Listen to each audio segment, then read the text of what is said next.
Buenas tardes a todas y a todos. En primer lugar, dar las gracias, como no, al presidente de la Diputación por haberse acercado para acompañarnos en este acto, al vicepresidente y diputado del área de Cultura, al alcalde y a los miembros de la Asociación de Amigos del Fomento de la Hoz. Y darles gracias a todos ustedes por acercarse un viernes de noviembre a estas horas hasta Sebúlcor, donde siempre es un placer venir, pero hoy parece que cuesta un poco más a estas horas de la noche. Nuestra presentación del libro queríamos estructurarla en estos apartados que les presento a continuación. Empezaré yo haciéndoles una breve introducción a la investigación que hemos desarrollado, para pasar a continuación a mostrarles 4 ejemplos de 4 tipos de desastres en la provincia y cómo han dejado tradición cultural o manifestaciones culturales en nuestra provincia. Les hablaré yo de los efectos del terremoto de Lisboa en la provincia de Segovia y cómo lo sintieron y lo vivieron los segovianos. A continuación, Adrián Escobar les hablará de las sequías en Fuente de Santa Cruz y cómo han hecho rogativas desde tiempos ancestrales. A continuación, Alberto Díez les hablará de la devoción a San Gregorio como previsor de las sequías, heladas y plagas de langosta. Y por último, Guadalupe de Marcelo les hablará de una manifestación cultural relacionada con los desastres absolutamente singular que tenemos en la provincia, que es la Iglesia de la Unidad de Correos.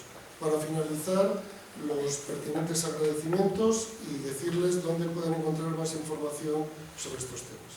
Así que ya sin más, les paso a introducir por qué hicimos esta investigación y por qué nos reunimos este equipo bajo el nombre de Huele Bajo. Permítanme que me levante, pero yo soy muy peripatético y prefiero hablarles de pie. Como muchos de ustedes saben, en el año 2005 la Junta de Castilla y León publicó el libro Las raíces del paisaje.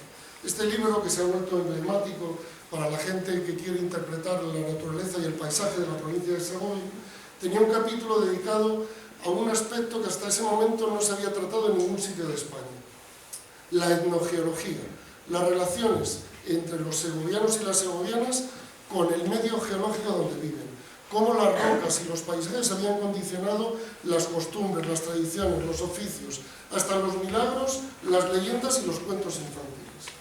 Ese apartado de etnogeología, que tenía apenas 30 o 40 páginas, vio la oportunidad de verse agrandado en el aspecto de los materiales y las rocas a través de otra beca del Instituto González Herrero, que fue Las piedras y los paisajes en la cultura segoviana. Sin embargo, el aspecto dedicado a los procesos y los desastres de este capítulo no tenía ninguna información, era un auténtico agujero negro.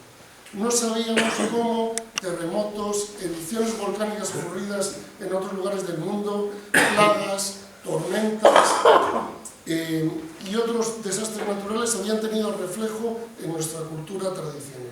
Y por eso, en el año 2018, nos juntamos un grupo de 4 personas con formación complementaria para abordar los desastres naturales de forma integral. Por un lado, Guadalupe aportaba sus conocimientos como historiadora, especialista en archivística y guía intérprete de turismo de patrimonio nacional. Adrián Escobar, al que muchos de ustedes conocerán por su labor con Meteo Segovia, para los desastres meteorológicos y climáticos.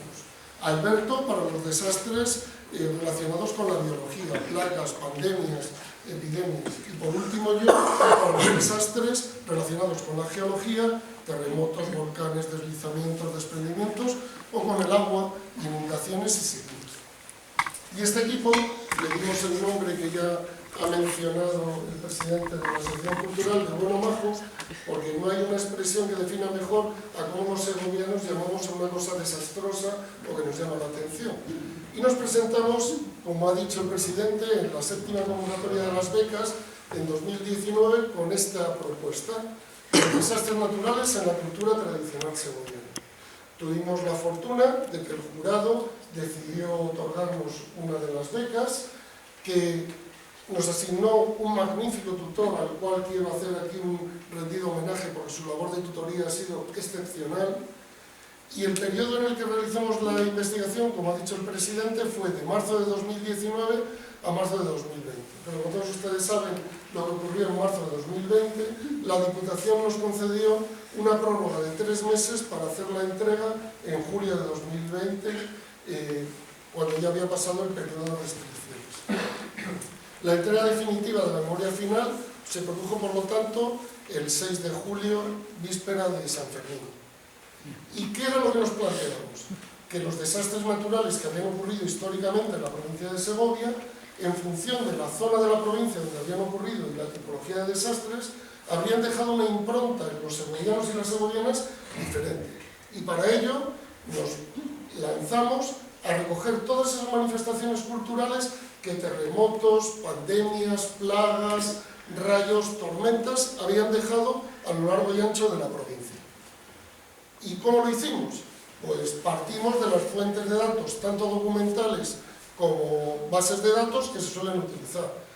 Fuimos a los archivos a consultar manuscritos, impresos, bibliotecas, hemerotecas, mediatecas, internet, las bases de datos tanto de elementos histórico-culturales como naturales, y con todo ello hicimos una lectura crítica, un análisis documental y lo interpretamos desde el punto de vista de nuestras disciplinas, con sedimentología,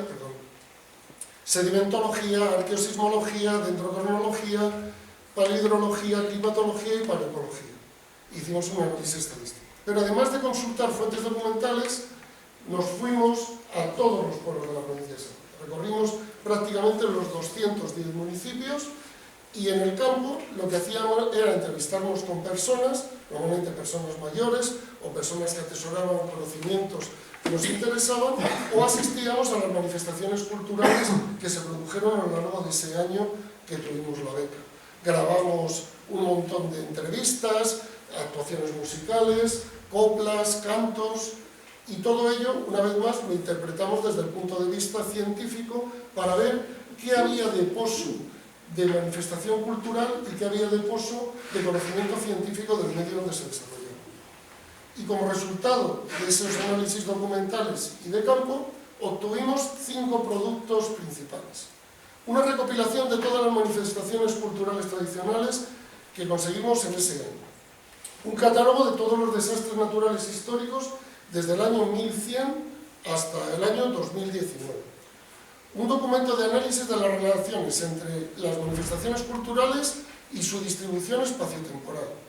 La utilidad de mantener algunas de ellas en el tiempo y que sean objeto de explotación para temas turísticos o culturales, y por último, un plan de difusión. Aquí tienen un mapa de la distribución de las 80 y tantas manifestaciones culturales singulares que recogimos en la provincia. Como ven, hay un reparto bastante uniforme y las que más predominan son las de tipo meteorológico. En cuanto a los municipios, muy pocos municipios concentran la mayor parte de las manifestaciones culturales, de tal manera que hay 34 municipios con una manifestación cultural, 17 con más de una, pero 158 no tienen per se manifestaciones singulares que solo sean de ese municipio. La mayor parte, como les decía, son meteorológicos, si bien también hay bastantes biológicos asociados con plagas, como luego les comentará Alberto, geológicos, y muchos son multidesastres. Son manifestaciones culturales que igual sirven para ahuyentar a las plagas de langosta, que sirven para rogativas para que llueva.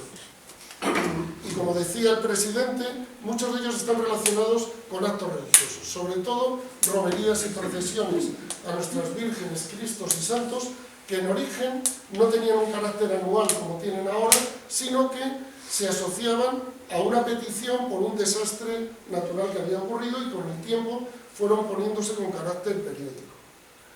Algunas de esas manifestaciones las hemos estudiado más en profundidad. El tutor nos recomendó que seleccionáramos una veintena de ellas y las analizáramos en profundidad. Y esas manifestaciones son 5 ceremonias y actos rituales, que son las mojadas de caballo, a las cuales hemos estrujado hasta la saciedad. Les puedo decir que hemos asociado las mojadas de caballar hasta con las anchuras de los anillos de los pinos de Balsaín y Navafría, para que se hagan una idea. El 4 de junio de Abades, la misa de todos los santos después del terremoto de Lisboa de 1755, las cabañuelas en Segovia y las rogativas por sequías de Fuente de Santa Cruz, que luego les comentará Adrián. En segundo lugar, 9 advocaciones singulares a santos, cristos y vírgenes. San Isidro, los San Gregorios, que luego les hablará Alberto, la Virgen de la Estrella de Casla, la Soterraña en Santa María, el Cristo de los Gastones en Segovia, la Fuencisla en Segovia, Rodelga en Mozoncillo y la Virgen de Ornez.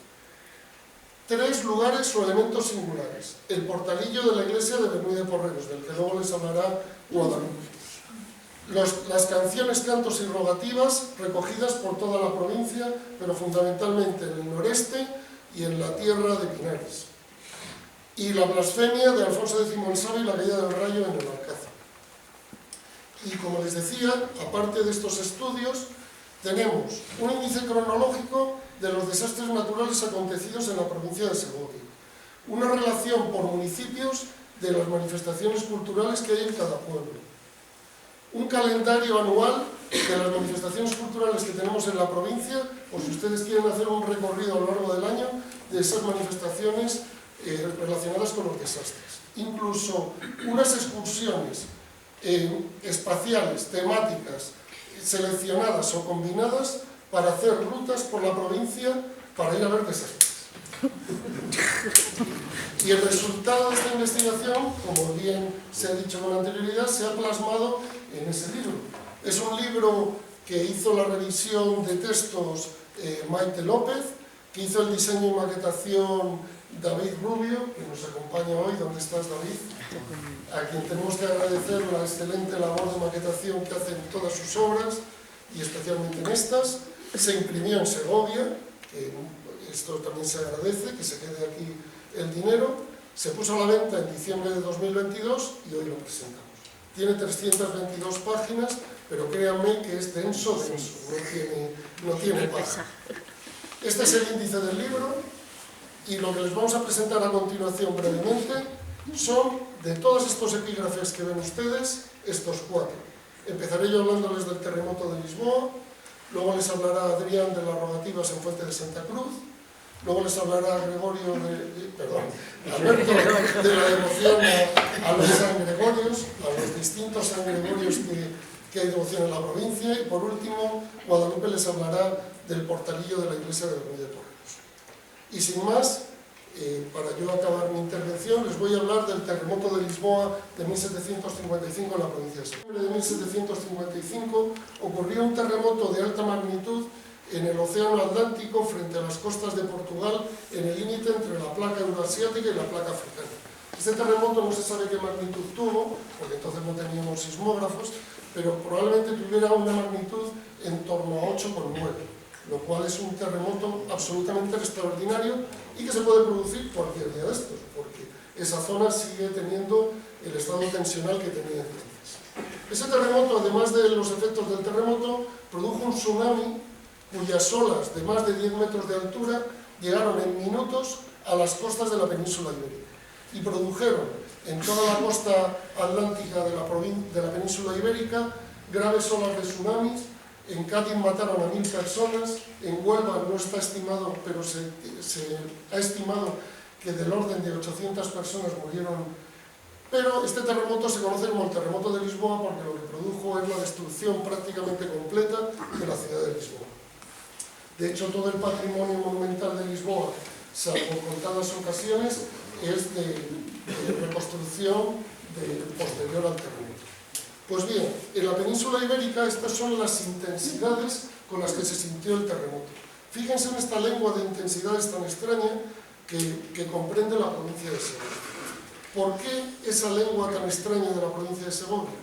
Porque el rey de entonces, Fernando VI, encargó a sus intendentes militares en todas las provincias de España hacer unas encuestas de cómo se habían visto afectadas las distintas provincias como consecuencia del terremoto.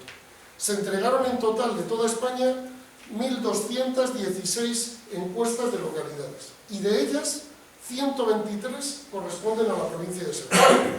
Es la provincia, con diferencia, que más encuestas respondió, gracias al mimo que le puso el intendente que estaba en el puesto militar de Segovia. Fíjense que la siguiente provincia con más encuestas es Zaragoza, con 88. De tal manera que tenemos un documento absolutamente excepcional de qué opinaron los segovianos y cómo sintieron el terremoto. Sean conscientes de que el día 1 de noviembre es el Día de Todos los Santos y muchos pueblos de la provincia estaban en los cementerios o en misa a las 9 de la mañana cuando ocurrió el terremoto. Por lo tanto, cuando recogieron las manifestaciones, muchas de ellas están relacionadas o bien con los cementerios o bien con las iglesias. Pero aquí les he traído algunas de datos curiosos. En Nava de la Asunción, la laguna elevó sus aguas 2 varas de alto. Y en los jardines de la granja, que entonces estaban construyendo las fuentes, la fuente de la Fama tuvo una ola y el agua saltó fuera de la fuente. Dicho de otra manera, tuvimos tsunamis a pequeña escala en Segovia por el terremoto de Lisboa. Pero es que en los pueblos con fuentes y manantiales grandes, como Fuentesoto o Sepúlveda con la Fuente de la Salud, el agua empezó a salir turbia, de color rojo, por la removilización de la arcilla, y durante varios minutos estuvo manando el agua de ese color. Y en sitios elevados, como la ciudad de Segovia, el recinto amurallado, con el Alcázar y la catedral, cayeron varios de los cilindros de la torre de Juan II al foso y rompieron todos los tejados del Alcázar. Ahí tienen la fuente de la Fama. En la provincia nos quedan testimonios de lo que produjo el terremoto de Lisboa.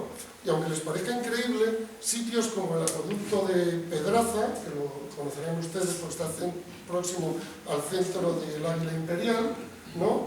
Fíjense esa curvatura que tiene, motivada por el movimiento del paso de las ondas. En Segovia, el acueducto no se cayó porque la orientación de la doble arquería es casi norte-sur, y las ondas llegaron a Segovia, como luego les enseñaré, prácticamente norte-sur, de tal manera que el acueducto se movió así. Si la llegada del tren de ondas hubiera sido este-oeste, ahora no tendríamos acueducto en Segovia. Tanto llamó la atención a los segovianos el terremoto, que un médico del Hospital de la Misericordia en Segovia escribió un poema gráfico de lo que había sido el terremoto y las noticias que llegaban de otros sitios de España, y fíjense cómo dibujó en este libro que está en el archivo del obispado el terremoto de Lisboa, el médico de la Misericordia. ¿Y a qué atribuían los segovianos el terremoto? Pues que lo había causado el diablo. Evidentemente era el Día de Todos los Santos y el diablo, para pagar nuestras penas como malos cristianos, fíjense que en Avilafuente decían que todo esto sería el enemigo que quería interrumpir el acto de la Santa Misa del Día de Todos los Santos. O en Caballar dice que sería tentación del diablo. O en La Cuesta, fíjense que sería por arte del diablo que quería impedir los oficios divinos.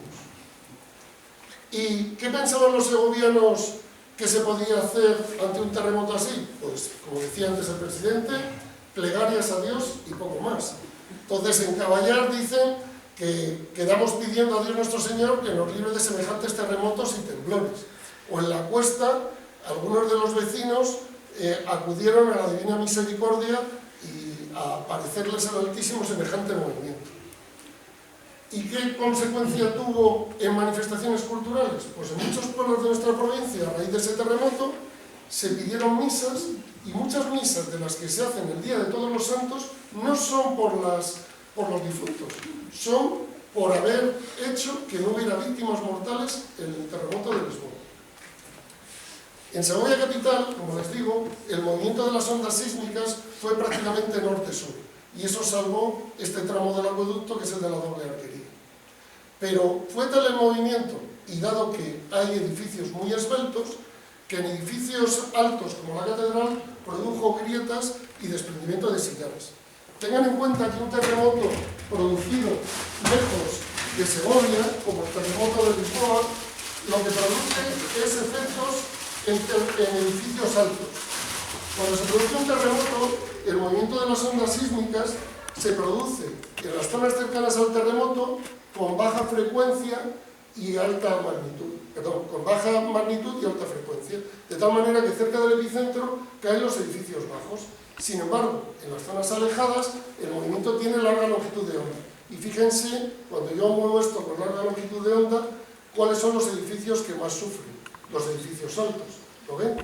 Por eso en Segovia, el terremoto de Lisboa, donde más daños produjo, fue en la catedral. Además de estos daños, el terremoto de Lisboa produjo el basculamiento de toda la cubierta de la nave principal de la catedral, de tal manera que durante siglos ha estado inclinada y tuvieron que poner estos puntales o jabalcones para evitar que se cayera la cubierta. Cuando en 2016 el Cabildo, con una ayuda de la Junta de Castilla y León, pudo enderezar la nave, esto es uno de esos jabalcones que pusieron y que pudimos datar mediante dendrocronología como puesto justo al año siguiente del terremoto de Lisboa. Es madera de balsaín y está puesto en 1756 para sujetar la nave. Y ya para terminar, decirles, estos son esos jabalcones, que el Cabildo de la Catedral lo que hizo fue mandar inspeccionar al canónigo fabriquero toda la catedral para ver si había más daños, mandó traer a un maestro de obras de Riofrío, que era de origen italiano y que por lo tanto conocía los efectos de los terremotos, para revisarlo, y propuso que a partir de ese momento, como no había habido víctimas mortales, se iba a hacer exponer el Santísimo Sacramento, omitir el ofertorio, no dispensar la comunión, realizar la salida de la sacristía del modo que se hacía en la octava del Corpus y acompañar el Cabildo al preste hasta la capilla del Sagrario. Nosotros, el año que tuvimos la beca, fuimos a la misa de todos los santos en la catedral para ver si estas manifestaciones se mantenían. Y evidentemente no, ni estaba mostrado el Santísimo, ni se suprimió el ofertorio, aquí lo ven, y no se suprimió la comunión. Así que esta es una manifestación cultural que duró muy poquito tiempo después del cambio. Y nada más, doy la palabra a mi compañero Adrián.